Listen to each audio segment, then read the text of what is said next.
இந்த வாரம் சூப்பர் சிங்கர்லேயே இவங்க அட்டகாசமாக பாடினதை கேட்டு எல்லாருமே அசந்து போய் கை தட்டினாங்க. எப்போவுமே இவன் பொண்ணு மாதிரி அப்படின்ட்டு சொல்கிற இந்த ஷோவோட ஜட்ஜில் ஒருத்தரான இவர் தவசீலிக்கு பரிசாக கொடுக்க இந்த பொம்மையை தூக்கிட்டு ஆசையாக வேகமாக ஓடினார். ஓடின வேகத்தில் தவசீலிக்கிட்ட போனதும் சந்தோஷமாக ஜாலியாக இந்த பொம்மையை தூக்கி வீசினார்.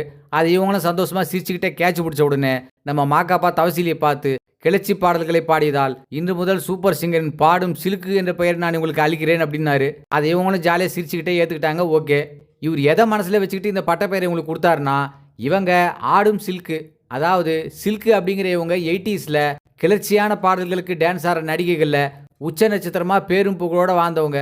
ஆனால் இவங்க கிளர்ச்சியான பாடல்களை சிறப்பாக பாடுறவங்க அப்படின்ட்டு தான் இவங்களை பாடும் சில்க்கு அப்படின்னாரு. அப்படி இவங்க இன்னைக்கு பாடின அந்த கிளர்ச்சியான பாட்டு என்னன்னு பார்த்தா, நம்ம பாக்கியராஜ் சின்ன வீடு அப்படிங்கிற படத்தில் நடித்த பாட்டு.